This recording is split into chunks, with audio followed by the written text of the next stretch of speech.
Muy bien, pues estamos iniciando oficialmente el diplomado en estudios bíblicos Conoce, edición 2020. Y pues quiero primero que nada felicitarlos por su interés en nuestros programas de enseñanza y agradecerles que hayan volteado hacia la Fundación Proyecto Esdras AC para pues optar por nuestros cursos.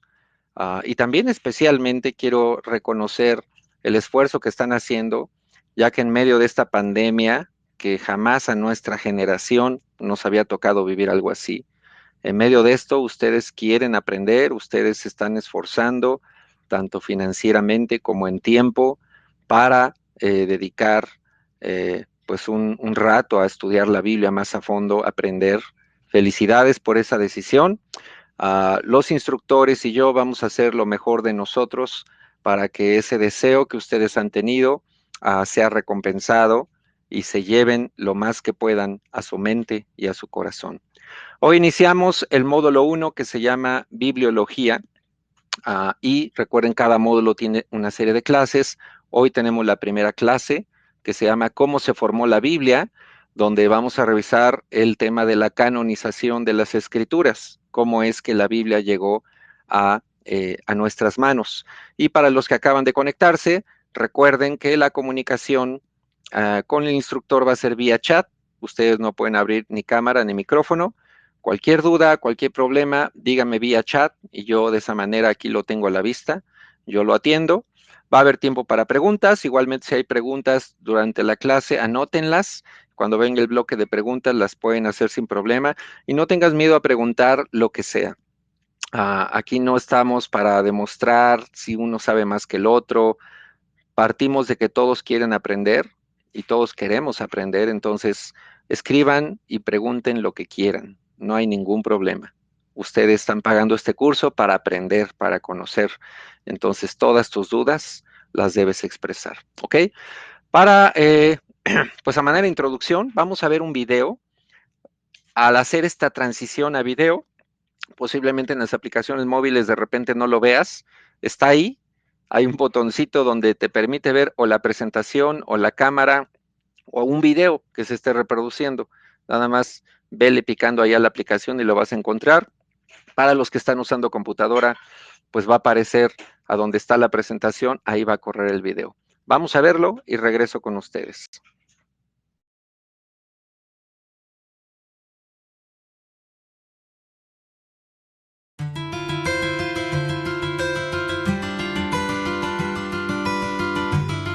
Dios se ha comunicado con su pueblo a lo largo de la historia y sus palabras han sido escritas en lo que llamamos Sagrada Biblia. Pero ¿cuál es su origen? Es muy difícil dar una respuesta clara y definitiva sobre el origen y el periodo de composición y conclusión de la escritura. Sobre su conclusión, más o menos, está claro que en torno al 50 a.C. se escribió el último libro de la Biblia, el libro de la sabiduría.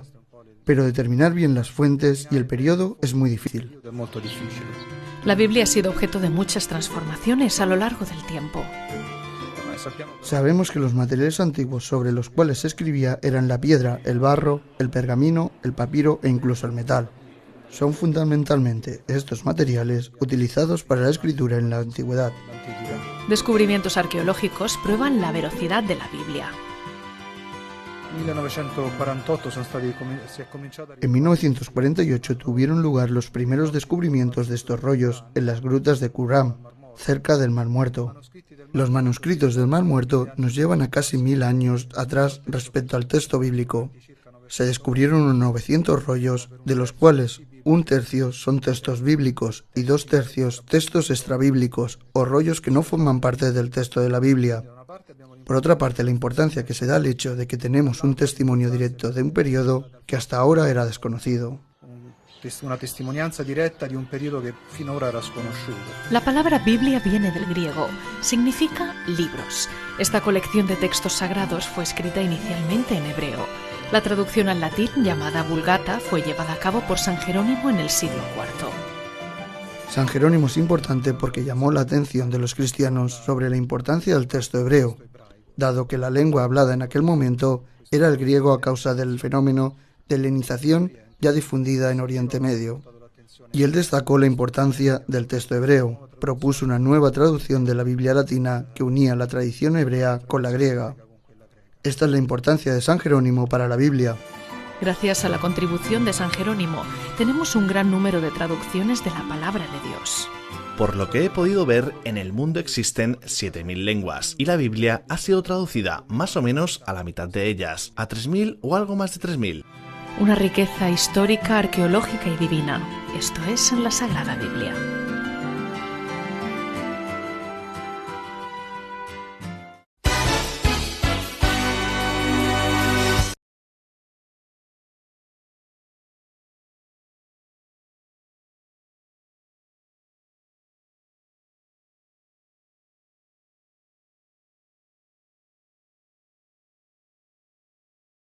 Que es la canonización de las Escrituras. Y vamos a ver la primera parte. Entonces, tomando esto que acaban de ver en video, pues recuerden varios detalles porque son las cosas precisamente que vamos a tratar el día de hoy. La primera parte se llama Introducción a la Biblia. ¿Ok? Y vamos a hablar un poquito de, a nivel literatura universal, qué lugar ocupa la Biblia. No sé si lo saben, pero la Biblia ha sido considerada como el bestseller de siempre. De acuerdo a Sociedades Bíblicas Unidas, se han vendido unas 4.000 millones de Biblias desde 1815. Y si ve la gráfica, sigue siendo uno de los 10 libros más leídos en el mundo, todavía hoy, ¿no? Y ahí puedes ver cuáles son los otros libros que la gente lee: El diario de Ana Frank, Piensa y sé rico, Gone with the Wind, Lo que el viento se llevó, toda la saga de Twilight o Crepúsculo para los jóvenes, El Código Da Vinci, desafortunadamente, El Alquimista, El Señor de los Anillos, Harry Potter. Bueno, pues la Biblia ocupa un lugar arriba de Harry Potter y de todos los demás, pero es interesante que todavía se sigue leyendo mucho. Se distribuyen millones de Biblias anualmente, se ha traducido a 1.700 idiomas, que es aproximadamente el 90% de idiomas del mundo. Además, fue el primer libro impreso, si lo recuerdan, cuando Gutenberg inventó la imprenta, lo primero que imprimió pues fue la Biblia. Y a ver, esperen un segunditito nada más.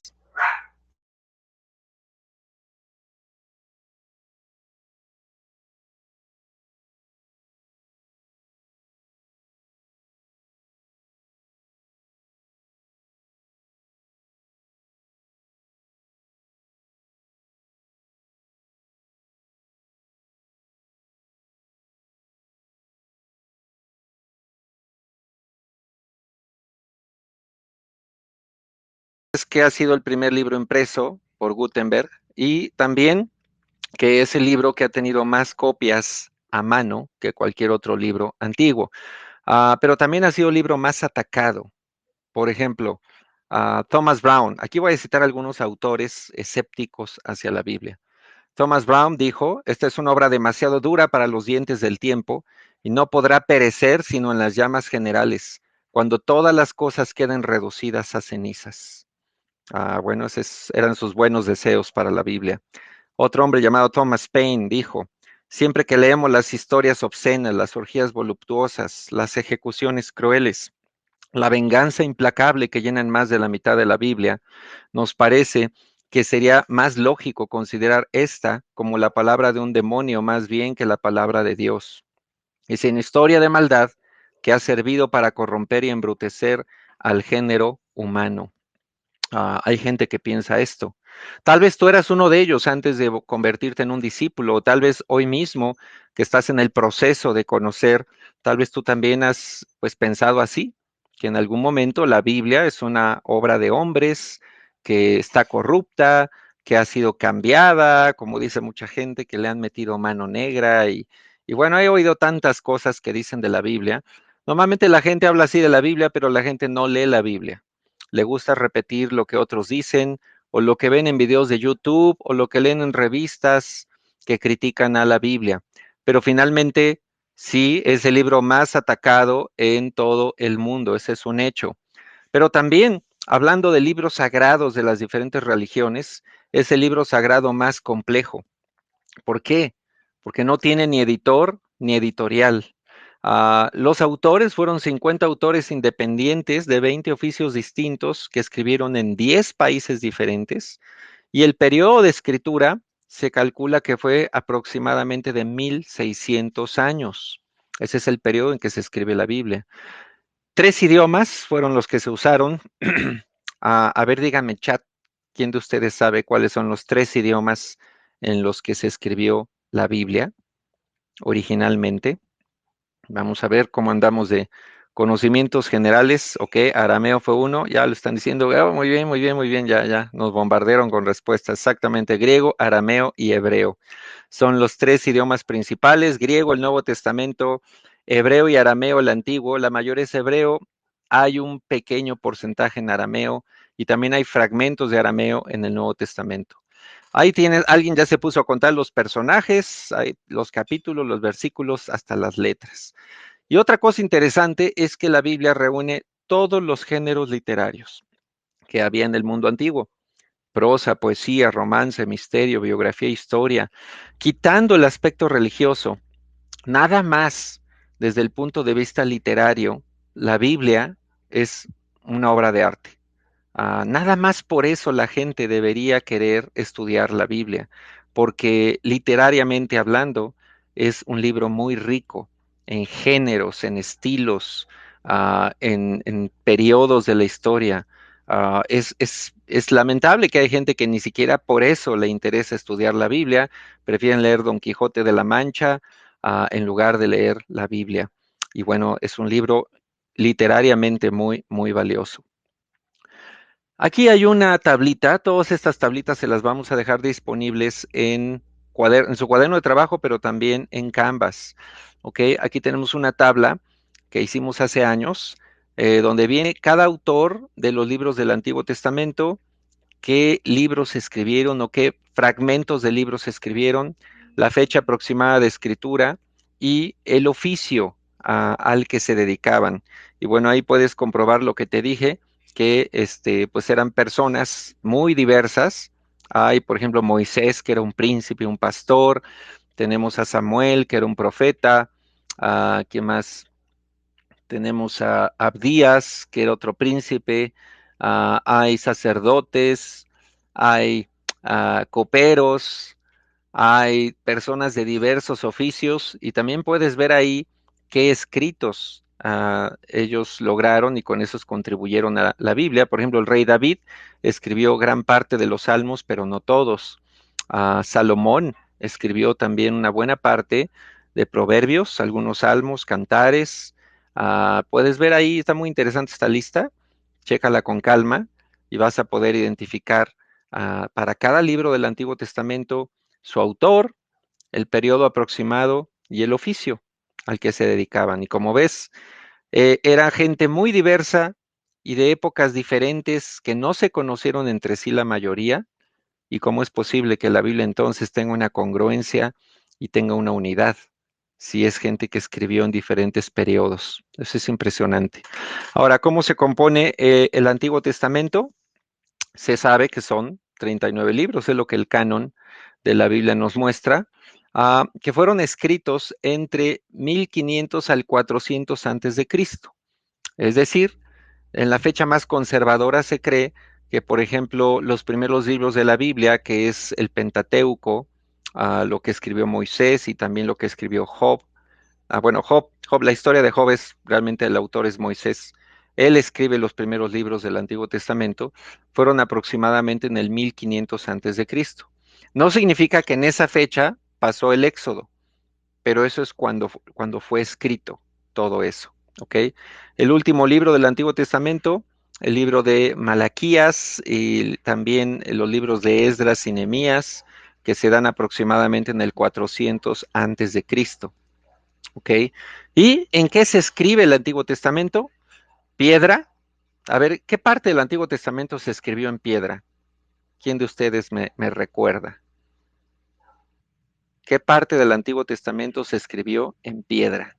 Los 10 mandamientos, exacto. Los 10 mandamientos, ahí está, es parte del Antiguo Testamento y una parte muy importante. También se usó arcilla y también cuero, llamado vitela. pieles de animales que se preparaban de manera especial y donde se escribía con tinta, pues lo que ellos deseaban dejar registrado. ¿Cómo se escribe el Nuevo Testamento? Se sabe que son 27 libros, que ese es el canon del Nuevo Testamento. Ahorita vamos a hablar más adelante de los libros que están fuera del canon, los deuterocanónicos y todo esto, pero digo, el canon conservador son 27 libros. Las fechas de escritura se sabe que fueron entre el 45 al 100 después de Cristo. A ver, ¿alguno de ustedes sabe cuál fue el primer libro escrito del Nuevo Testamento? Del Nuevo Testamento. No fue Mateo, porque el índice, como está organizado, no está arreglado de manera cronológica. ¿Ok? Algunos dicen Santiago, Hechos. ¿Ok? ¿Quién más? ¿Quién da más? ¿Alguna otra idea? Primer libro escrito del Nuevo Testamento. Lucas, ok. Estamos adivinándole. Bueno, se cree que fue Gálatas. Y digamos entre Gálatas y Santiago. Ahí hay algún debate entre los dos, pero se cree que esos fueron los primeros libros escritos del Nuevo Testamento. Y fíjate, el 45 después de Cristo, ya habían pasado pues más de 10 años desde que Jesús había muerto, resucitado y había ascendido, y apenas estaba escribiendo los libros, las cartas, y los evangelios todavía tardaron un poco más, ¿eh? No fue lo primero que se escribió. Y el 100 después de Cristo, pues es más o menos aproximadamente el tiempo en que se escriben los últimos libros del Nuevo Testamento. Y aquí fue la literatura juanina, todo lo que fue las cartas de Juan, las tres de Juan, Apocalipsis también y el Evangelio de Juan. La literatura juanina fue lo último, ¿ok? Entonces, eso es lo que la Biblia nos presenta. Eh, También los materiales en que se escribe el Nuevo Testamento. Tenemos el pergamino, que son pieles curtidas de animales, rollos de vitela, que era cuero también, pero fíjense la forma diferente. El pergamino son pieles, pero extendidas, ¿ok? Que eran como hojas de pieles. Los rollos, justamente como su nombre lo indica, un rollo de cuero que se iba abriendo y se cerraba, y los códices, hechos de pergamino, de vitela o de papiro. El papiro, ahorita vamos a ver que es un, un material que proviene de una planta que era popular en ese tiempo para escribir. La vitela es cuero, así le llamaban, pero también es básicamente cuero, pieles de animales preparadas para la escritura. ¿Ok? Entonces, estos son los tres principales materiales en los que se escribe el Nuevo Testamento. Vamos a ver aquí la cuestión de los idiomas. El Antiguo Testamento, como les dije, fue escrito en arameo con algunos, perdón, en hebreo con algunos fragmentos de arameo. Déjenme arreglar aquí mi herramienta de dibujar para poderles hacer marcas. Fíjense bien en esta imagen, si ven que estoy coloreando aquí la pantalla, ¿ok? Este es un ejemplo de letras arameas. Ese es el arameo antiguo. Ahí tienes un pequeño ejemplo del arameo. Es parecido al hebreo, pero es diferente y se pronuncia diferente. Aquí tenemos la letra Aleph, que es la primera letra del alfabeto hebreo, ¿ok? Y bueno, lo que tienes aquí en pantalla es la organización de la Biblia hebrea. Es aún como hoy los judíos organizan la Biblia hebrea. Ellos no están de acuerdo que se les llame el Antiguo Testamento, porque para ellos no es el Antiguo, para ellos es su Biblia. Ellos no reconocen el Nuevo Testamento como libros inspirados por Dios. Entonces los judíos lo organizan así. Primero está la ley, que es la ley, también llamada Torá, es el Pentateuco, los primeros 5 libros de la Biblia: Génesis, Éxodo, Levítico, Números, Deuteronomio.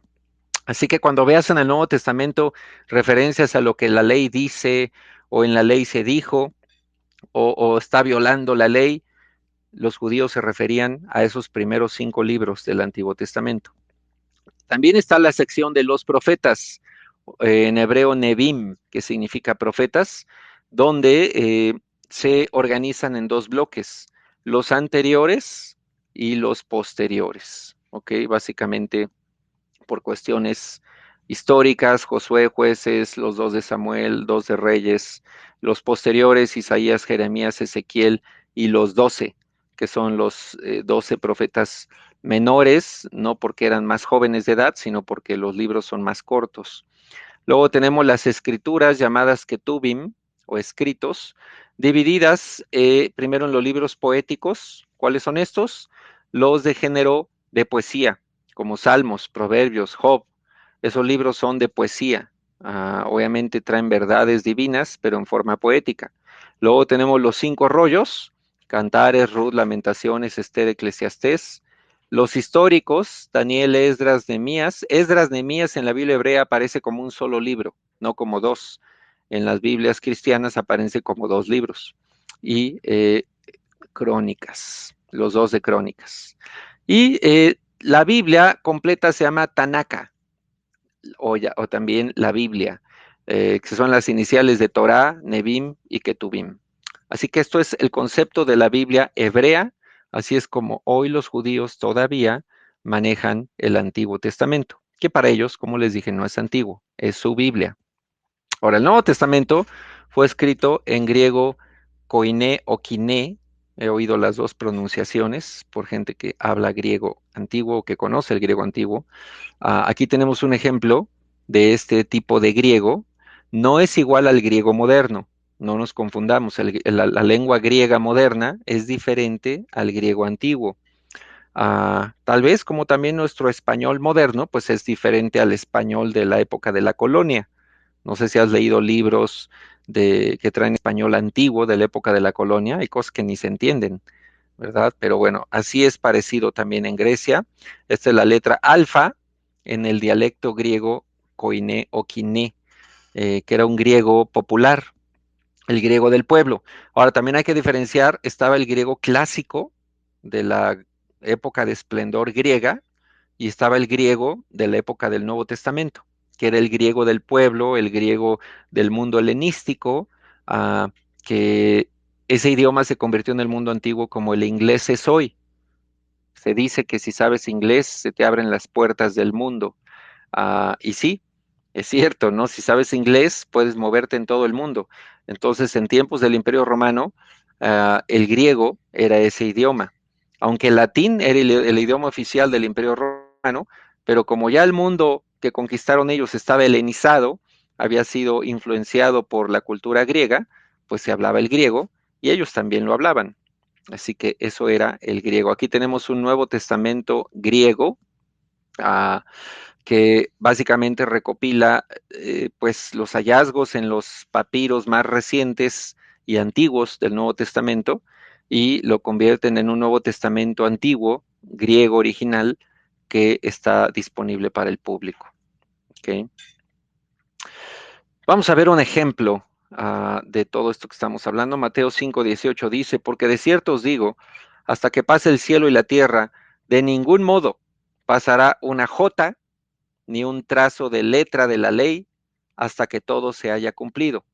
Esto es la Biblia, versión Biblia textual.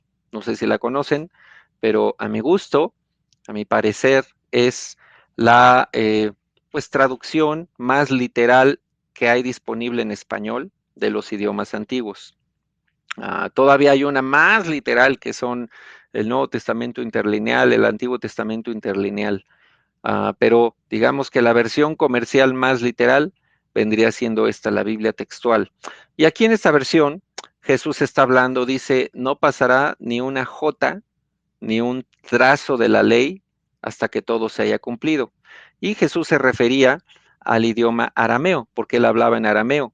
Y aquí tienes un ejemplo de lo que eran los caracteres arameos. Y la jota o iota a la que se refiere Jesús está aquí en medio, la estoy marcando en rojo. Es el carácter más chiquito del idioma arameo y Jesús dijo, ni siquiera uno de esos se va a dejar de cumplir, porque así debe ser, ¿no? Todo se va a cumplir. Es nada más para ver la precisión con la que Jesús asegura que la Biblia se iba a cumplir. Eso es un poquito de la introducción. Vamos ahorita a hablar del canon y después abrimos un tiempo para preguntas. Recuerda que si tienes preguntas, velas anotando en algún lugar para que me las puedas hacer en el bloque de preguntas. Vamos a hablar ahora del canon de las escrituras. ¿Qué es el canon? Bueno, hay que comenzar hablando de ese término, ¿no? El canon viene de una palabra que significa la regla. El canon es como uh, la regla o el orden que se decidió por diferentes concilios de líderes cristianos antiguos que así iba a quedar la Biblia. Hicieron todo un proceso de revisión, ahorita vamos a hablar de eso. Es aquí donde mucha gente se confunde o se cree muchas historias de cómo se formó la Biblia, pero hubo un proceso de canonización. Y no me refiero al proceso católico de formar un santo, ¿no? Sino hubo un proceso donde cada uno de los libros, tanto del Antiguo como del Nuevo Testamento, fueron sometidos a diferentes pruebas para que pues el pueblo de Dios se asegurara que eran libros inspirados por Dios y no que eran uno de tantos libros que andaba circulando por la época con falsas enseñanzas. Vamos a ver cómo se da esto. Para el Antiguo Testamento, entre el 1500 al 400 antes de Cristo, como les decía, es el periodo de escritura del Antiguo Testamento. Uh, Fueron los libros escritos en hebreo y arameo. ¿Y por qué lo escribieron? ¿A quién se le ocurrió la idea de escribir? Pues mire lo que dice Éxodo 34:27. Pon estas por escrito, pues en ellas se basa el pacto que ahora hago contigo y con Israel. Dios hablándole a Moisés. O sea, ¿a quién se le ocurrió que la Biblia se escribiera? A Dios. Fue un plan de Dios. Él fue el que pidió a los patriarcas que escribieran lo que él les decía, que dejaran un registro escrito. Y gracias a eso, hoy tenemos la Biblia. La Biblia no se escribe por un deseo humano de registrar las cosas. La Biblia se escribe porque Dios les pidió que lo hicieran. Ya vimos también que hubo diversos autores como reyes, profetas, sacerdotes, de todo. ¿Okay? Ahí tenemos gráficamente este periodo. Para el año 450, ya nos vamos a brincar hasta el final del periodo del Antiguo Testamento. Para el año 450 aproximadamente, se cree que Esdras, de donde viene precisamente el nombre de nuestra fundación, el gran maestro del pueblo de Israel, Esdras era un maestro que en el tiempo que regresa Israel del exilio y que los dejan otra vez reocupar la tierra prometida o su tierra santa, en ese tiempo, por un lado, Nehemías se esforzó en reconstruir físicamente las murallas de la ciudad y la vida social, la vida civil, pero Esdras se enfocó en la vida religiosa y también en todo lo que era que Israel volviera a tener su templo y volviera a regresar a toda la cuestión de los cultos de adoración. Entonces, una de las cosas que Esdras trató de hacer en esta reconstrucción espiritual de Israel fue recolectar y ordenar los que para ese momento se reconocían como libros inspirados por Dios para el pueblo de Israel. ¿Okay? Entonces, digamos que el primer canon del Antiguo Testamento se le atribuye a él, a Esdras, más o menos en el 450 antes de Cristo. ¿Y cuál fue la intención de hacer ese canon o esa organización o esa clasificación? Pues a ayudar a Israel a que reconstruyera su vida espiritual. Ese fue el autor del primer canon del Antiguo Testamento. Nos brincamos ahora a la primera traducción del Antiguo Testamento a un idioma externo. ¿Cuál fue esa? La Septuaginta, así se llama. Las iniciales son en números romanos, LXX, la Septuaginta. ¿Por qué se llama así? Bueno, ahorita vamos a ver una leyenda que hay. Pero esta fue la primera traducción del griego quiné al griego quiné o koiné de la Biblia hebrea. ¿Qué pasó? Pues se decide traducir toda la Biblia hebrea al lenguaje de la época, que era el griego. Así que todavía hoy se puede tener al alcance esta traducción. Se cree que Ptolomeo Filadelfo, un rey de la época, encargó esta obra a 70 o 72 eruditos judíos en Alejandría. donde, si recuerdan un poco de historia universal, estaba la famosa biblioteca de Alejandría en Egipto. Esta es una leyenda, se cree que tardó 100 años en traducirse y para el 150 antes de Cristo se terminó. El chiste es que esta se volvió la primera traducción del Antiguo Testamento o de la Biblia hebrea a otro idioma, y que fue el griego. Y curiosamente, esta era la Biblia de la iglesia primitiva. Cuando la iglesia primitiva se refería a las escrituras, todavía no tenían Romanos, Mateo, Gálatas escrito, porque eso se fue dando a través de los años. Lo que hacía la iglesia primitiva era ir a la Septuaginta. Y de hecho, no sé si alguna vez te ha pasado que estás leyendo el Nuevo Testamento y trae una cita del Antiguo Testamento, te dice la referencia que es ahí en las notas, vas a ver esa referencia y no es exactamente igual. No sé si a alguien le ha pasado eso, a ver, dígame en el chat. Sí, como dice Sergio, esta es la versión de los 70, efectivamente. ¿Les ha pasado eso? Sí, hay varios, ¿no? Que estás leyendo el nuevo, trae una cita del antiguo y vas a compararla, pero no dice lo mismo. Viene cambiado y uno se pregunta, ¿pero por qué? Bueno, pues porque lo que está haciendo el Nuevo Testamento es citar la Septuaginta, que está citando la versión griega del Antiguo Testamento. Y cuando tú vas a ver el Antiguo Testamento actual, no está basado en la Septuaginta, está basado en los textos hebreos más antiguos. Por eso se ve la diferencia. ¿Ok? No significa que la Biblia sea incongruente o que los autores del Nuevo Testamento se equivocaron, simplemente es que están tomando fuentes diferentes. Bueno, otra cosa importante. Aquí viene la gran pregunta de misterio que muchos tienen.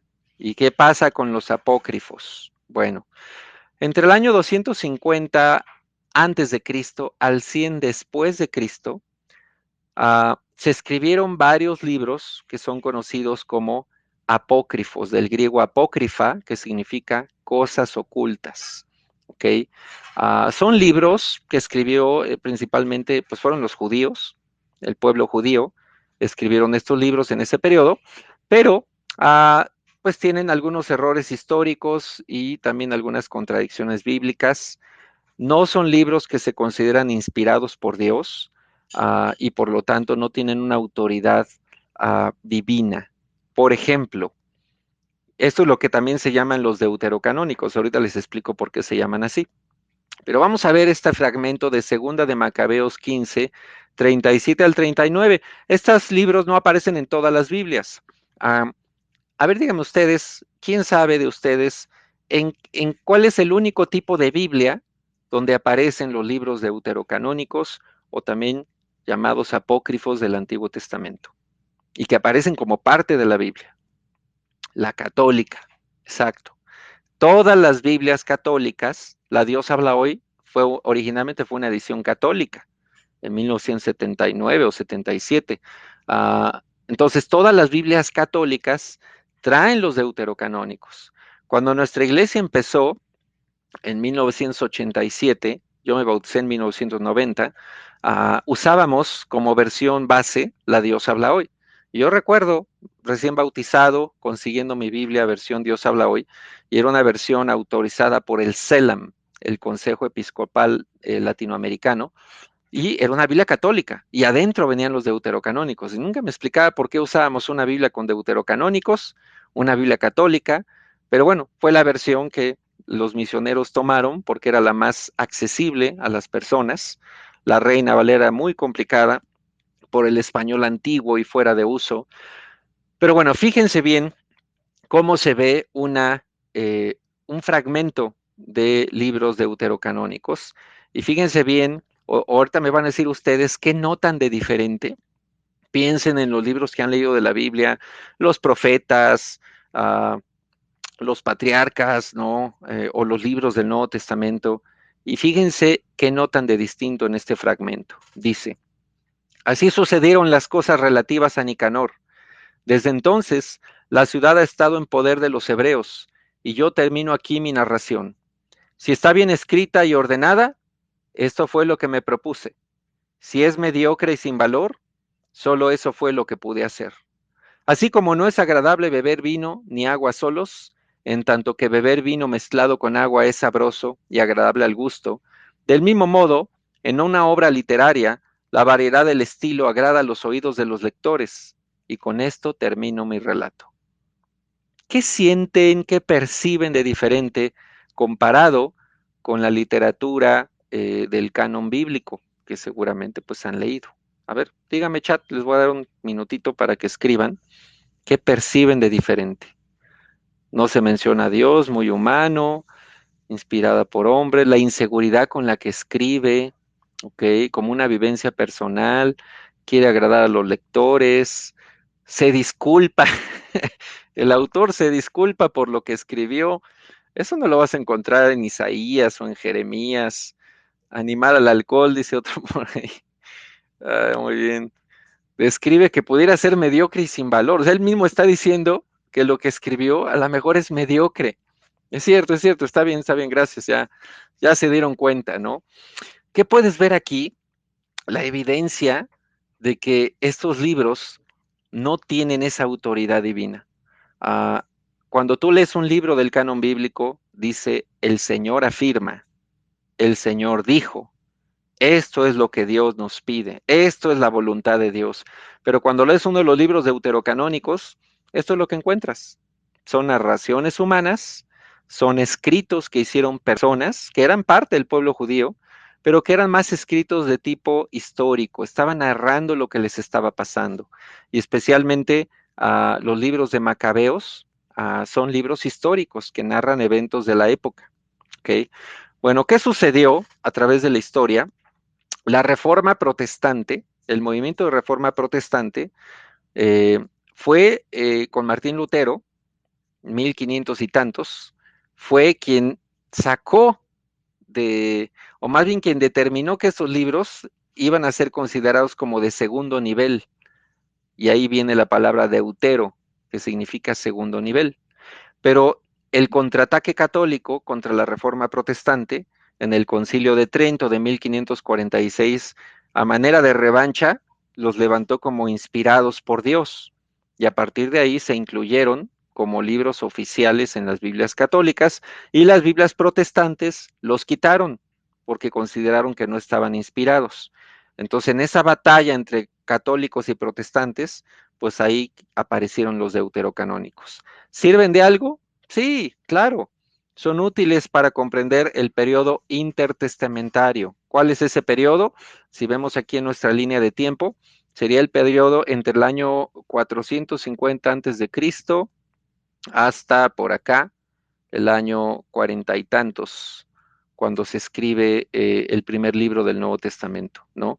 Para eso sirven los deuterocanónicos, para saber qué pasó, cómo era la vida en ese tiempo, pero de ninguna manera te recomendamos que los uses para tus tiempos con Dios o para predicar públicamente como si fueran palabra de Dios o para dar un consejo a alguien, aunque eclesiástico suena muy bonito en algunas cosas o sabiduría, no es muy buena idea sacar ideas de ahí o citarlo como algo inspirado por Dios, pues porque no lo son, ¿ok? Son obras muy, muy humanas. Ahora, también por parte del Antiguo Testamento hay otro tipo de libros, que estos se consideran un poco más como ocultos. Entre el 250 antes de Cristo al 250 después de Cristo, fíjate bien, 2 siglos después de Cristo, se escribe lo que se llaman los pseudoepígrafos del Antiguo Testamento, de la palabra griega pseudoepigrafa, que significa obras de título falso. ¿Cuáles son estas? Libros como este que tengo aquí en pantalla, el libro de Enoc, ah, el Apocalipsis de Daniel, ¿no? La ascensión de Isaías, libros así que traen el nombre de algún famoso profeta o patriarca o sacerdote que escribió un libro canónico, pero pues son otros libros que aparentemente también escribió ese autor. Pero desde el inicio no fueron reconocidos como auténticos, fueron escritos para llenar vacíos que los libros canónicos dejaron, y la mayoría son de origen judío, pero algunos también podrían ser de origen cristiano. Tanto judíos como cristianos, algunos se entretenían haciendo como sus propios mezclas de estos libros, creando sus propios libros y después publicándolos, ¿no? O corriéndolos por ahí.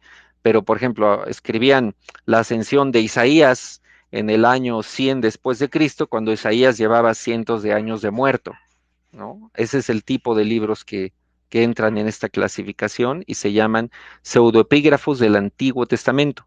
Escriben por acá el Evangelio de Judas, no, todavía no, porque estos son del Antiguo Testamento, es decir, están referidos a autores del Antiguo Testamento. El Evangelio de Judas es algo parecido, pero referido al Nuevo Testamento. Aquí tenemos una tabla histórica de algunos de estos libros, ¿ok? Fíjate bien en la parte de arriba, aquí están fechas en que se escriben libros tanto canónicos como libros pseudoepígrafos o apócrifos. Canto de Salomón, Primera de Crónicas, Segunda de Crónicas, Esdras, Nehemías, Eclesiastés, Esther, Daniel. Acá tenemos Tobías, que es uno de ellos, Sirac, también conocido como eclesiástico, Baruch, y aquí puedes ver la línea de tiempo en el año 150 antes de Cristo, Primera de Macabeos, Judith, el Apocalipsis de Salomón, Testamento de los 12 patriarcas, primeros oráculos civilinos, y bueno, toda una colección de libros apócrifos del Antiguo Testamento. Todo esto, recuerden que está disponible en su cuaderno de trabajo. Todo lo van a tener, todo está ahí, no se preocupen. ¿Ok? Eso fue en cuanto al Antiguo Testamento. Ya tienen la idea de más o menos cómo se da. Ahora vamos a ver qué pasa con el Nuevo. Tenemos a los seguidores de Jesús que entre el 45 y 100 después de Cristo escribieron, escribieron también material y es lo que hoy se conoce como el Nuevo Testamento. ¿Qué escribieron? Primero, reportes presenciales, también conocidos como evangelios. Historia. ¿Quién sabe cuál es el único libro histórico del Nuevo Testamento? Que por su tipo de literatura se considera libro histórico. Hechos, exactamente, el libro de Hechos. Es el único tipo de libro histórico que tiene el Nuevo Testamento. Cartas a otros creyentes y el Apocalipsis, que fue el último libro. ¿Ok? Los autores del Nuevo Testamento, aquí los tenemos. Mateo, Marcos, Lucas, Juan, Pablo, Santiago, Pedro, Judas. También hay un anónimo que es el autor de Hebreos, que nadie sabe quién lo escribió. Y el periodo de escritura, pues fueron menos de 50 años. Es cuando se escribe el Nuevo Testamento. Para el año 100 después de Cristo, estos finales del siglo I, los escritos originales son copiados y circulados. Nada más que el copiado que se da para las cartas del Nuevo Testamento no fue tan cuidadoso como el copiado que se daba en el mundo judío, en la religión judía antigua.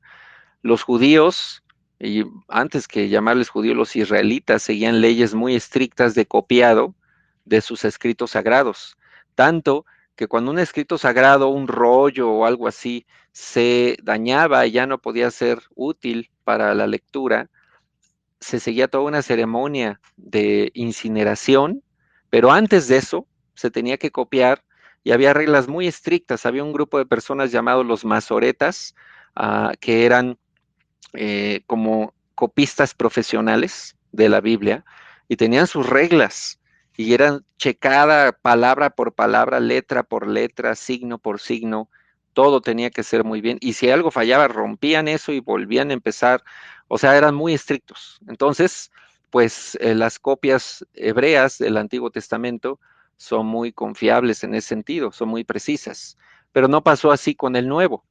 En el Nuevo Testamento, los cristianos, en su deseo de llevar esas cartas a más iglesias, pues las copiaban y a veces con muchos errores. Imagínate, ¿no? Si tú eras un cristiano en Galacia o en Éfeso y te llegaba la última carta de Pablo y la tenías ahí, pues te daban ganas de copiarla y enviarla a tus amigos de la otra iglesia y de la otra ciudad y tengo que llevarla. Entonces, en ese esfuerzo hubo errores de copiado.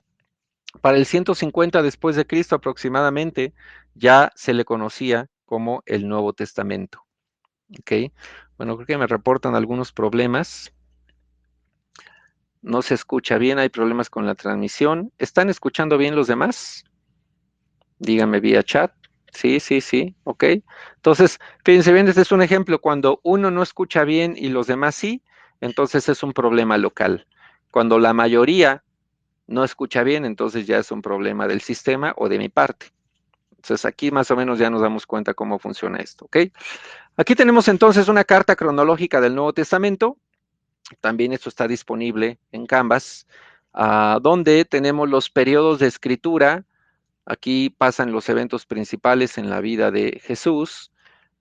Viene aquí ya donde se da, fíjense bien, las cartas, Santiago, Gálatas, las primeras publicaciones aproximadamente por ahí del 45 después de Cristo. Y aquí viene hacia abajo todo el orden cronológico de escritura del Nuevo Testamento. ¿Ok? Primera y segunda Tesalonicenses, Corintios, Romanos, Colosenses, Efesios, etcétera. Lucas Hechos se escribe ya casi el 60 después de Cristo, Primera de Pedro y como les dije al final, la literatura juanina, que fueron los últimos libros escritos del Nuevo Testamento, incluso en un periodo largo. Por ejemplo, cuando acaba de escribirse Judas, que fue aproximadamente en el 68 después de Cristo, 2 años antes de la destrucción de Jerusalén por los romanos, uh, pasaron todavía como 20 años para que Juan escribiera las últimas cartas. Así que aquí tienes pues una pequeña tabla donde cronológicamente se muestra cómo se fueron escribiendo los libros del Nuevo Testamento. ¿Okay? Y vamos ahora a hablar de los famosos libros ocultos o secretos, los apócrifos del Nuevo Testamento. ¿Cuáles son estos? Una serie de libros que fueron escritos entre el 150 y el 350 después de Cristo. ¿Okay? Estamos hablando ya desde el inicio de siglo y medio después de Cristo y todavía tan lejos como 3 siglos después de Cristo. También fueron escritos para llenar vacíos que dejaron los libros canónicos. Por ejemplo, ¿cuál es uno de esos vacíos en la vida de Jesús? A ver, ¿quién de ustedes me dice un vacío famosísimo que los evangelios dejaron en la vida de Jesús? ¿Quién de ustedes me dice?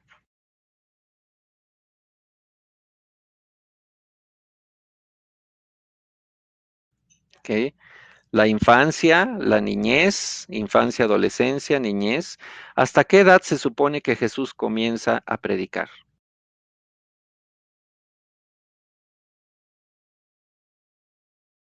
Exacto.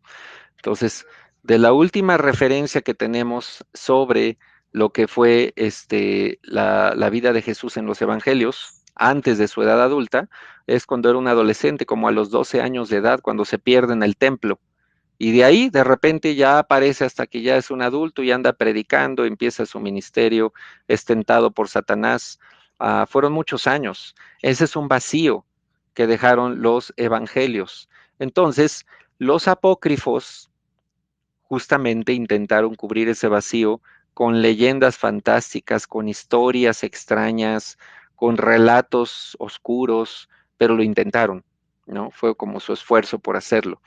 Estos libros imitan los géneros del Nuevo Testamento, como los Evangelios, los Hechos, etcétera. Incluso en los títulos de los libros a menudo aparecen los autores de esos libros, como si fueran los autores de estos apócrifos. Por ejemplo, el Apocalipsis de Pedro, ¿no? El Evangelio de Judas. Está hablando de supuestos autores del Nuevo Testamento o personajes del Nuevo Testamento, pero que aparentemente escribieron otros libros que no están en el canon. Y estos libros respondieron al deseo de los creyentes de saber más de las grandes figuras de la fe. El problema es que también tiene mucho material de origen gnóstico. ¿Qué es esto? El gnosticismo, especialmente para el siglo II, que fue justo cuando se escribieron estos libros, era una mezcla de religiones antiguas del Oriente con creencias también del cristianismo y del judaísmo, y todo se mezclaba y se infiltró en la iglesia cristiana, y de hecho los padres apostólicos de la iglesia dedican muchos de sus escritos para defenderse y defender la fe contra los engaños del gnosticismo. Pero muchos de estos libros son influenciados por el gnosticismo, como el Evangelio de Tomás, como el Evangelio de Judas, precisamente. Son libros que se han considerado como de carácter gnóstico. Y bueno, antes de eso, aquí hay un libro que si les interesa el tema, pueden leer un libro como este, Jesús según los apócrifos, y van a encontrar material muy interesante. ¿Ok? Muy bien. Aquí tenemos otra tabla, ahora con la parte del Nuevo Testamento, los libros que se fueron escribiendo paralelamente o posteriormente a los libros canónicos. Vamos a ubicarnos en el tiempo. Por ejemplo, aquí tenemos el año 100 después de Cristo, lo estoy señalando. Ok, aquí tenemos justamente la literatura juanina con Apocalipsis, pero a partir de Apocalipsis para adelante, miren toda la literatura que se generó. Por el lado del Antiguo Testamento, el martirio de Isaías, las odas de Salomón, la ascensión de Isaías, el testamento de Jacob, el Apocalipsis de Elías, hasta Adán tuvo su testamento, testamento de Adán, escrito entre el 250 y 300 después de Cristo. Fíjate hasta cuándo Adán fue autor. Y luego, por la parte de autores del Nuevo Testamento, pues apareció el protoevangelio de Santiago, el evangelio de la infancia de Tomás, los hechos de Juan, los hechos de Pedro, de Pablo, de Tomás, los hechos de Andrés, por ejemplo, la carta a los laodicenses. Esta es una carta que se menciona en las cartas de Pablo, pero no está en el Nuevo Testamento. Bueno, pues a alguien se le ocurrió escribirla. El evangelio copto de Tomás, los hechos de Pilatos, y más libros se fueron escribiendo. Entonces puedes ver cómo a través de la historia se fueron escribiendo estos libros, pero ya se había terminado, los autores del Nuevo Testamento ya habían terminado de escribir hacía mucho tiempo y se seguía generando literatura. ¿Okay? Hace tiempo hicimos, a través de la Fundación Proyecto Esdras, hicimos un seminario que se llamó Los libros prohibidos del cristianismo y aquí generamos esta tabla donde tenemos el título del libro prohibido o apócrifo del Nuevo Testamento, la fecha de composición calculada, la lengua original, la procedencia y el manuscrito más antiguo disponible que se tiene o que se tiene al alcance de donde sale esta información.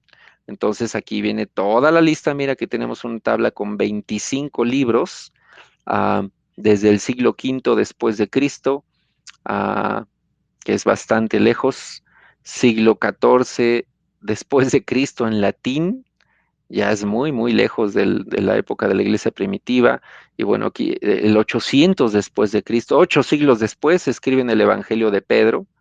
Bueno, no, perdón, estoy refiriéndome aquí, este es el manuscrito antiguo más, el manuscrito más antiguo disponible, y la fecha de escritura está acá. Sí, perdón, me estoy confundiendo de columna.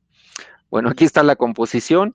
Aún así, tenemos material, sí, del siglo VIII después de Cristo, como el Evangelio de Pseudo Mateo, el Evangelio de la Natividad de María igual, 800 después de Cristo.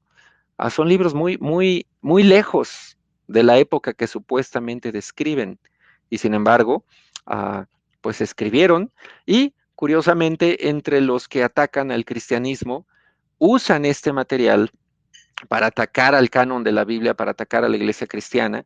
Y por ejemplo, hace tiempo National Geographic sacó un documental sobre el Evangelio de Judas y le dio una relevancia así de mediática como el libro que se ha prohibido y el libro oculto que la iglesia no quiere que conozcas. Pero los estudiosos saben que este es un material apócrifo, ¿no? Que tiene mucho tiempo, que se sabe que es falso, que no es original, que no fue Judas quien escribió eso, que se escribió mucho tiempo después de lo que ellos supuestamente aseguran que pasó. Entonces ahí tienes un ejemplo de este material y fue muy interesante ese seminario. Bueno, continuamos. Primeras traducciones de la Biblia. De la Biblia completa me refiero, porque acuérdense que el Antiguo Testamento la primera traducción fue la Septuaginta, pero de la Biblia completa las primeras traducciones pues al latín, que era la lengua del Imperio Romano, copto, un idioma que se hablaba en Egipto, y al siriaco de Siria. Aquí tenemos un ejemplo de la traducción copta más antigua, y estamos hablando del año de entre el 200 y 300 después de Cristo. Es cuando se dan las primeras traducciones de la Biblia completa a otro idioma. A partir de ahí, pues tenemos un desarrollo de más material. Por ejemplo, entre el 200 y 300 después de Cristo, los padres de la iglesia, que esto lo vamos a ver después en el curso de historia de la iglesia, ellos fueron líderes de la iglesia cristiana primitiva que hicieron ese proceso de revisión de todo el material supuestamente de origen cristiano que andaba circulando, y después de varios concilios, varias reuniones de ellos para revisarlo, para probar la integridad del texto, para asegurarse que la iglesia los hubiera recibido como material inspirado por Dios, de ahí fue que ellos generaron lo que se llamó el canon, que viene de la palabra griega referida a la regla de la fe y de la verdad. Entonces, cuando hablamos del canon de la Biblia, la idea viene de los padres de la iglesia, que armaron como ese conjunto de libros que ellos consideraban eran los pues, libros que realmente Dios inspiró a los hombres para escribirlos. ¿Okay? Fueron varias revisiones. Orígenes listó 21 libros aprobados del Nuevo Testamento. Acuérdense que hoy conocemos 27, pero él solo listó 21. Eusebio listó 22. Estamos igual entre el 200 y 300 después de Cristo. A los primeros libros que se aceptaron desde el inicio se les llamó homologoumena, que significa escritos aceptados inmediatamente. Estos libros eran como los evangelios, por ejemplo, Hechos, pero hubo otros libros que crearon más problemas, que fueron más controversiales y que costó trabajos aceptarlo, como Segunda de Pedro, como Judas, ¿ok? Esos libros costaron trabajo, pero al final se aceptaron.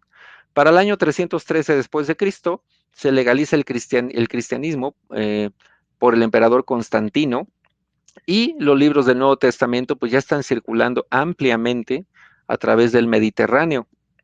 Luego llegamos al 397 después de Cristo, donde ya finalmente, después de años y años de pláticas, discusión, revisión, se autorizan o se aceptan 27 libros del Nuevo Testamento como canónicos. Y esto fue por el Sínodo de Cartago, una reunión de líderes de la iglesia de aquella época.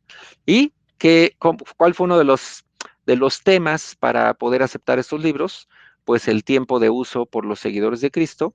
Ya eran 300 años de uso por la iglesia primitiva, donde la iglesia había comprobado su uso, su utilidad y su inspiración. ¿Okay? Entonces así se terminó de formar el canon. Ya para el 400 después de Cristo hay una posterior revisión y ya es aceptado tanto en el este y el oeste. Acuérdense que el Imperio Romano termina partiéndose en dos. Entonces en ambos ya fue aceptado este canon de 27, fue confirmado por Atanasio, Jerónimo, el famoso San Agustín y otros 3 concilios. Y así es como se completa el proceso de canonización del Nuevo Testamento. Ahorita vamos a las preguntas, ya me están preguntando algo sobre estos libros. Ok, vamos a ver qué más tenemos por acá. ¿Qué criterios se siguieron para reconocer qué libros eran canónicos y cuáles no? Estamos ya en el 400 después de Cristo. Aquí hay 6 criterios que estos hombres siguieron. Primero, evidencias de inspiración divina. Como te mostré, la diferencia entre Segunda de Macabeos, un autor que dice, pues si salió bien, qué bueno, y si no, pues ya ni modo, comparado contra las cartas de Pablo, donde él afirma que Dios dice esto, dice aquello, o que el Señor quiere esto o aquello. Entonces la evidencia de la inspiración divina, de que Dios esté hablando ahí. 2, evidencias de autoridad apostólica, que realmente fueran escritos por los apóstoles o por los autores del Nuevo Testamento, como Lucas, que fue un discípulo de Pablo, como Judas y Santiago, que si bien no eran apóstoles, pero fueron hermanos carnales de Jesús. Entonces se rastreó el origen histórico de esos documentos. Obviamente el Evangelio de Judas, que se escribe cientos de años después de que Judas viviera, pues no podía ser tomado en serio, aunque tuviera el nombre de Judas. La antigüedad, como les digo, que el texto fuera hasta la época apostólica. La ortodoxia, que siguiera la regla de fe apostólica, la sana doctrina, Sí, la cuestión doctrinal era importante. Como les digo, varios libros se contaminaron por influencias gnósticas, como el Evangelio de Tomás, como el Evangelio de Judas. Entonces sí tenían que ser revisados en su doctrina. También la catolicidad y uso tradicional. Catolicidad no por la Iglesia Católica, sino por la palabra católicos desde el griego que significa universal. La universalidad y el uso tradicional, es decir, que fuera aceptada por la mayoría de las iglesias. Y también distinguiendo si eran libros edificantes o qué aportaban esos libros. Esos fueron los criterios para armar el canon de la Biblia para el siglo IV. ¿Qué libros controversiales hubo? ¿Cuáles fueron los libros que hicieron ruido a estos personajes que armaron este canon? Seguimos en el 400 después de Cristo. Estos libros se les llamó antilegomena o antilegomena, que significa escritos en disputa. Estos libros fueron los que causaron problemas. ¿Cuál fue? Santiago. ¿Por qué? Porque fue dirigido a la diáspora, que era básicamente los creyentes de origen judío que estaban dispersos por el mundo antiguo. Y por su énfasis en obras, la famosa frase de la fe sin obras no sirve, que dijo Santiago, a muchos les causó pánico. Entonces, sí afectó este libro, pero al final fue aceptado. El libro de Judas, porque cita un libro pseudoepigráfico del Antiguo Testamento, Enoc. Cita a Enoc, el libro de Enoc. Y entonces, por eso, cuando revisaron este libro, dijeron, no, este libro no puede ser inspirado por Dios. Sin embargo, se entendió que estuviera esa cita no implicaba aceptación de inspiración divina de esa fuente, sino solo una referencia cultural de la época. Pablo hizo lo mismo en Tito 1:12, cuando citó a un profeta pagano llamado Epiménides, en la famosa frase que dice, los cretenses siempre glotones y perezosos. Entonces, ahí hay referencias a un autor pagano, pero no significa que Pablo está dándole autoridad e inspiración divina a ese autor, solamente es una referencia a, a una fuente conocida de la época. Así que de esa manera interpretaron la cita de Enoc en Judas.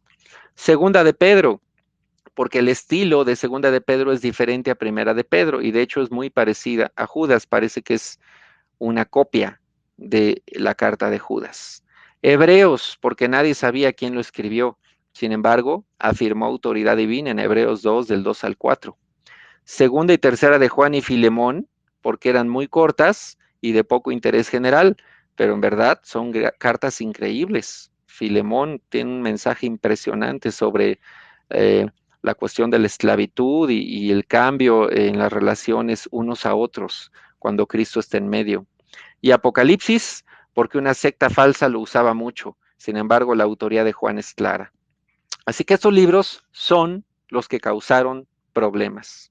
Pero al final, después de décadas de revisión y de discusión, fueron aceptados como parte del canon. Ya vamos concluyendo esta primera parte. Vamos a ver rápidamente de manera gráfica cómo se va armando la Biblia. Tenemos los manuscritos originales entre el 1500 antes de Cristo y el 100 después de Cristo. Si hoy preguntas, ¿dónde están los libros originales de la Biblia? Pues ya no están.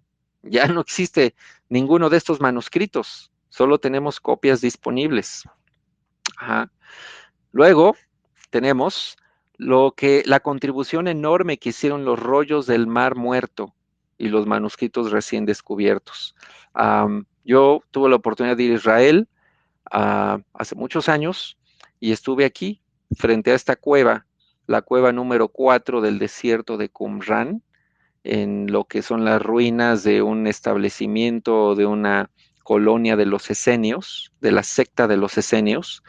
Resulta que en esa cuevita unos pastores beduinos se encontraron dentro de unas jarras, lo que ven aquí en pantalla. Uno de los rollos que encontraron es el rollo de Isaías. Esto está en el Museo del Libro en Jerusalén. Y también tuve la oportunidad de estar frente a esta cosa, que es el rollo de Isaías. Es la copia más antigua disponible que se tiene del libro de Isaías y además está completo. Es una obra de arte esto. Entonces, los rollos del Mar Muerto vinieron a contribuir mucho a la confiabilidad del Antiguo Testamento. ¿Ok? ¿Por qué? Les decía que los israelitas quemaban sus copias antiguas, primero traduciéndolas. Bueno, pues por eso era muy difícil tener copias viejas del Antiguo Testamento. Pero los rollos del Mar Muerto, los esenios no hicieron eso, las guardaron. Y cuando los descubren en 1948, fue la gran revelación. Tenían por primera vez los estudiosos copias muy antiguas, de hecho muy cerca de la fecha de escritura de algunos de esos libros, y fueron toda una aportación científica enorme. ¿Okay? Tenemos las copias más antiguas de la Biblia completa disponibles hoy en museos. El Códice Alejandrino, fechado en el 425 después de Cristo. El Códice Vaticano, que obviamente está en el Museo Vaticano en Roma, 340 después de Cristo, y el Códice Sinaítico, 330 después de Cristo. Luego tenemos más copias antiguas, fechadas un poquito después. Las versiones antiguas, como les dije, que empiezan a traducirse al latín, al copto, a todos estos idiomas antiguos. Digamos, la versión oficial que por muchos años la Iglesia Católica usó en la Edad Media fue la Vulgata Latina, que fue una traducción al latín, utilizando las fuentes del griego antiguo y copias en hebreo, que la Vulgata Latina, y todavía todavía en iglesias que se llegan a usar las misas en latín, se lee la Vulgata Latina. ¿Okay?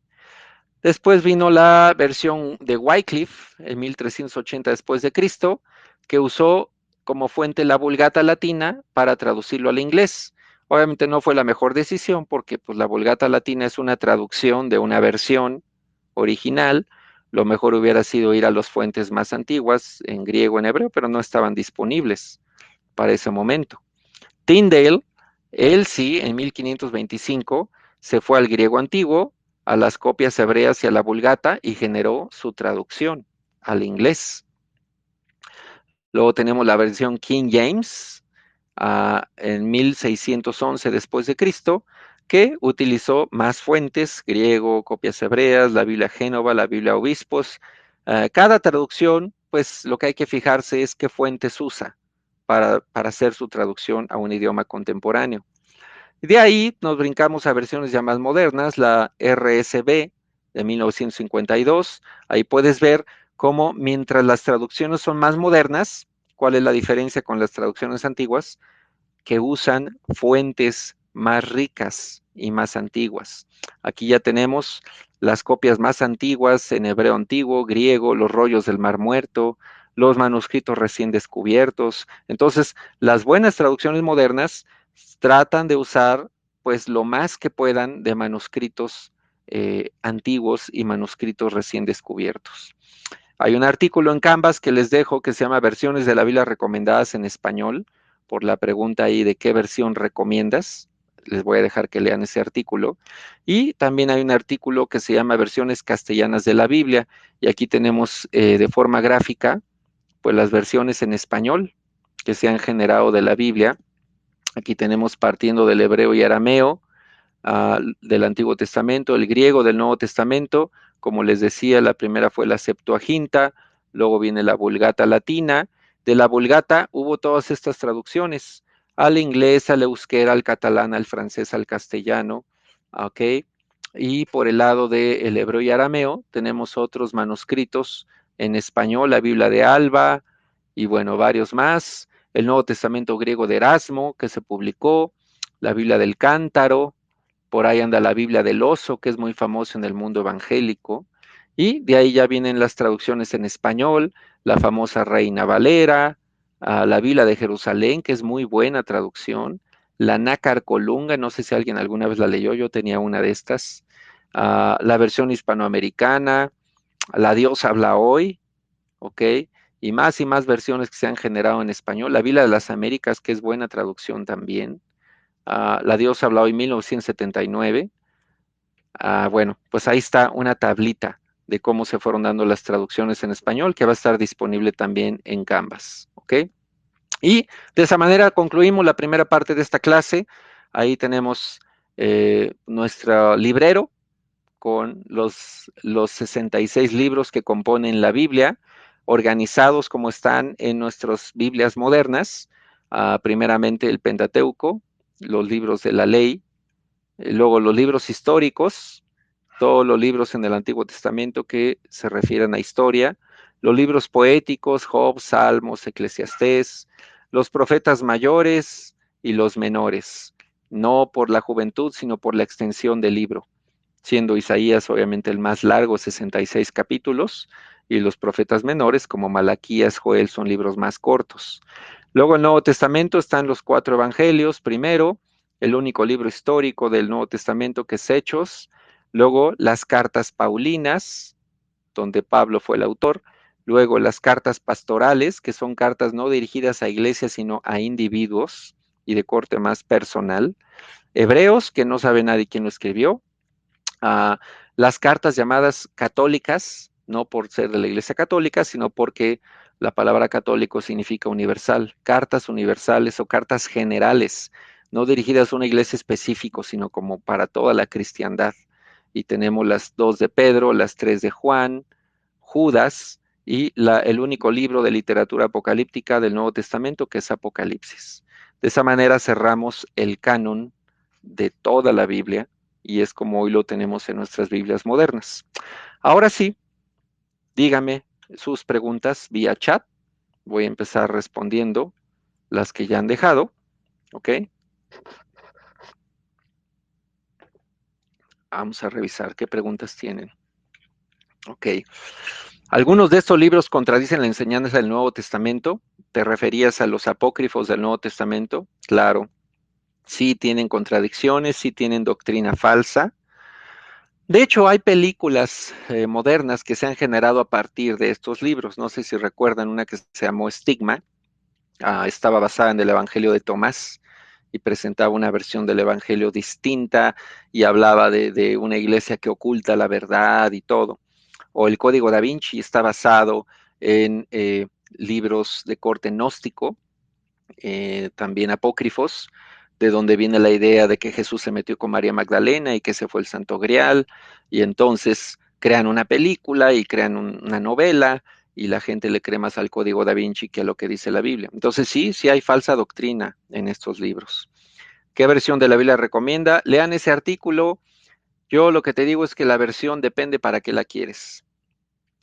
Si la quieres para dar estudios de la Biblia a las personas, pues la Dios habla hoy es buena, pero la NBI me gusta más. Si la quieres para estudiar más a fondo la Biblia textual para mí sería la preferida. O si puedes conocer un poco de los idiomas originales, pues las Biblias interlineales, griego, español, hebreo, español.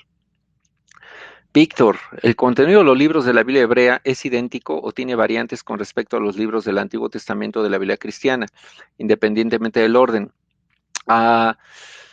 Mira, debe ser lo mismo, solamente que los judíos tienen sus propias traducciones a español, ¿ok? Si tú vas a una comunidad judía, una sinagoga, y les pides que te presten su Biblia hebrea, o ve a una librería acá en el centro, en la Ciudad de México, en la calle de Bolívar, casi esquina con Mesones, un poquito más hacia Arcos de Belén, hay una librería judía. Tuve la oportunidad de ir, me presentaron al dueño, un chavo muy, muy buena onda, muy amable, y ahí venden las Biblias que usan los judíos actuales. Entonces podrías comprar una de esas, comparar con un Antiguo Testamento de una Biblia cristiana. Va a ser casi esencialmente lo mismo, tal vez varían algunas palabras, porque ellos también tienen sus propias traducciones, pero más bien las fuentes que consultan ellos y las fuentes que consultan los traductores cristianos son las mismas, porque son los rollos del Mar Muerto y las copias más antiguas disponibles de la Biblia hebrea, ya donde varía es en la traducción al español. ¿Ok?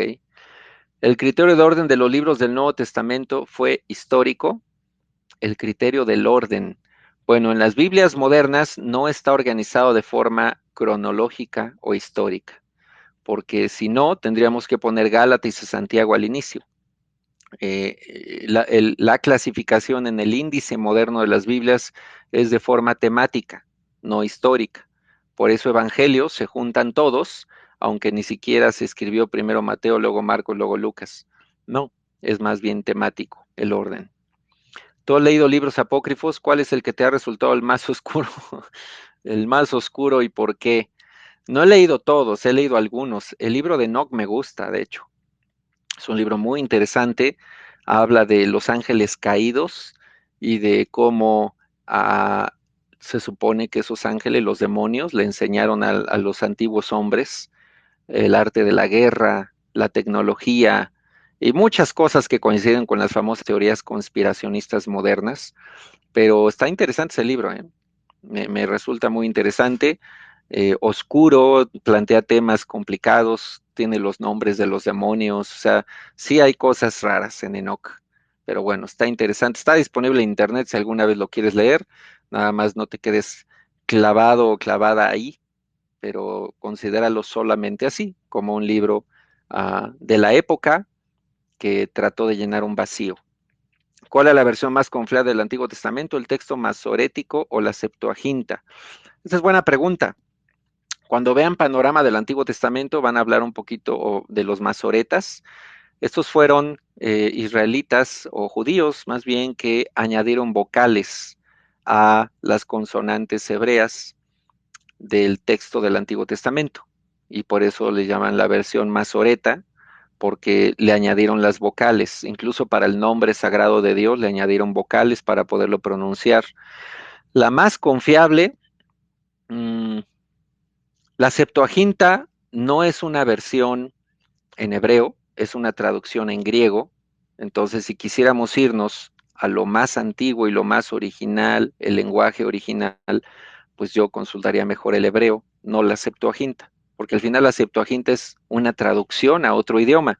Y siempre, si a lo mejor has hecho traducciones a otro idioma o has leído traducciones de inglés a español, siempre se pierde algo en una traducción. No es lo ideal. Es mejor ir a lo más antiguo y al lenguaje original. ¿Qué es el derecho canónico? El derecho canónico, eso sí no lo había escuchado. Ah, vamos a checarlo. No recuerdo haberlo visto en los estudios que hemos visto de canonización de la Biblia, ni sé si tenga referencia a esto, pero te lo checo bien. El derecho canónico, buena pregunta. Los libros deuterocanónicos, lo mencionamos, son los libros de segundo nivel o también llamados apócrifos del Antiguo Testamento. Los libros que la Reforma Protestante dijo que no eran inspirados y los clasificó como de segundo nivel o deutero, segundo nivel, y la Iglesia Católica en su contraataque los levantó como inspirados. ¿Algún recurso para buscar pasajes bíblicos en su lenguaje original? Pues lo mejor es una Biblia interlineal, griego, español, hebreo, español. En las librerías cristianas las consigues, son caras, pero es un buen recurso para ir a ver cómo se ve en el idioma original ese pasaje. Y si te refieres a búsquedas en línea o búsquedas electrónicas, el software bíblico Logos es lo mejor. Es el que yo tengo y es lo mejor que hay al alcance hoy para estudiar la Biblia de forma electrónica. Cuando Pablo se refiere a las escrituras de 2 de Timoteo 3, 16, 17, se refiere al Antiguo Testamento, exactamente. Así es. Aunque, fíjense bien el contexto, porque hay otras partes, como el apóstol Pedro, que menciona las cartas de Pablo como escrituras. Entonces tienes que fijarte bien el contexto de ese pasaje. En el caso de 2 Timoteo, sí, se refiere a lo que ellos conocían como el Antiguo Testamento. Pero, por extensión, el Nuevo Testamento, al ser inspirado por Dios, también entra en esa categoría. Carlos Hernández, la Biblia utilizada por la Iglesia Ortodoxa y la Iglesia Etíope, que contiene más libros, ¿está mal? No sé cuál sea la utilizada por la Iglesia Etíope, pero compáralo con el canon de los 39 libros y de los 27 libros, tanto antiguo como nuevo, y trata de ubicar cuáles son los que salen de ese canon. Y hay que ver por qué los metieron. ¿Okay? Ahora recuerden que algunos en la Biblia hebrea, Esdras y Nehemías los juntan, son un solo libro, o también Jeremías y Lamentaciones los juntan. No es que haya más libros, sino que los juntan. Entonces, nada más hay que identificar qué organización están siguiendo para averiguar si tiene libros extras o simplemente están juntando algunos. ¿Qué tan cierto es que dentro de los rollos del Mar Muerto también había libros gnósticos? Ah, Había libros propios de la literatura o de la secta esenia. Ellos tenían sus propias reglas, sus libros, su literatura propia de ellos, los esenios, y tenían sus propias ideas de cómo era el mundo y cómo iba a ser el fin del mundo. No puedo decir que hayan tenido influencia gnóstica, porque eso se dio más en el mundo helenístico. Los esenios más bien se apartaron de toda la contaminación de los mismos judíos y quisieron ser como un grupo muy puro. Entonces no dejaban entrar esas influencias, pero ellos mismos desarrollaron sus propias locuras. Así que ellos también tenían su propia literatura extraña. ¿Qué pasa con la Biblia de los Testigos de Jehová? Terrible. La van a ver cuando vean la clase de Testigos de Jehová, pero está completamente alterada. Apenas estaba esta semana estudiando la Biblia con un amigo y solo tenía a la mano una Biblia de Testigos de Jehová. Estábamos por Zoom. Le dije, bueno, pues úsala ya ni modo. No, no, no, terrible. Cambiaban todas las referencias a Cristo por Jehová y le quitan su lugar a Jesús como hijo de Dios. Así que yo no la recomiendo más que como una referencia para hablar de la falsa doctrina que tienen, pero no para estudiarla como devocional. ¿Qué tan fiable es la Reina Valera? Para ir al origen de la palabra, no he visto traducción que tenga Strong. La Reina Valera es buena. No es que sea desconfiable o sea, no es que es una mala traducción, sino más bien es que el español que usa es antiguo. Entonces, no vas a ir a estudiar en Reina Valera la Biblia con una persona a la tercera edad que con trabajos puede leer y luego le ponemos a leer español antiguo. Yo lo que me refiero es que para ese tipo de acciones hay que encontrar Biblias más accesibles. Pero la Reina Valera es buena y tiene varias ediciones, desde la más antigua de los 60 hasta las más modernas. Cuando yo estudio la Biblia, la estudio en 8 versiones al mismo tiempo. No me clavo solamente en la NBI o la Dios habla hoy, y parte de esas versiones es la Reina Valera. Sonia, ¿qué palabra de la Biblia al traducirla podría producir alguna confusión doctrinal? Varias. Van a ver durante el curso, cuando veamos el tema de, por ejemplo, el movimiento carismático, que se ha traducido mal una palabra del griego original. Por ejemplo, la palabra glosa, que en griego significa lenguas o idiomas, y una versión en español tradujo glosa, que diría como hablan en idiomas, la tradujo como hablan en lenguas extrañas. Le agregó la palabra extraña, supuestamente para darle más explicación, pero le echó a perder. Y de ahí viene mucha de la confusión de los movimientos carismáticos modernos. Ese es un ejemplo, así como ese hay varios. El derecho canónico es una materia que se estudiaba en los seminarios católicos. Ok. Habrá que investigar bien de qué se trata el derecho canónico, pero no sé si tenga que ver con el canon de la Biblia. Creo que es algo diferente. Los versículos de la Biblia, ¿de dónde salieron? Buena pregunta. Eso salió de las traducciones modernas y fue para darle mejor organización al texto. Obviamente en los manuscritos antiguos no encuentras ni versículos ni capítulos. Eso es muy moderno. El libro de Mormón, ¿cómo sería considerado? Pues como un libro de una religión falsa, un libro sagrado de una falsa religión, de una pseudo, de un grupo que se considera pseudo cristiano, pero no es un libro inspirado por Dios, es literatura de una religión nada más. Y cuando veamos la materia de los mormones van a revisar eso. Hay una Biblia Reina Valera con Strong, se llama la palabra clave exactamente. Yo tengo esa versión en inglés, se llama Key Story Bible, pero con una versión en inglés. Es muy buena. Está ligada al sistema de numeración Strong y puedes al final ver qué significa esa palabra en el idioma original. ¿En qué nos podemos basar para saber si el libro del Mormón no es inspiración de Dios? Uy, pues hay muchas cosas. No te las puedo decir ahorita porque es mucho material, pero lo van a ver esto. Hay una materia, una clase especial dedicada a los mormones y a los testigos de Jehová, Ahí van a ver todo esto, no se preocupen. El derecho canónico no tiene nada que ver con el canon de las escrituras, exactamente. Bueno, ok, hermanos, pues fueron las preguntas de esta primera parte. Nos queda una segunda parte. Vamos a tener que tomar un receso. ¿Qué les parece? Unos 5 minutos y regresamos. Ok, voy a parar grabación y regresamos.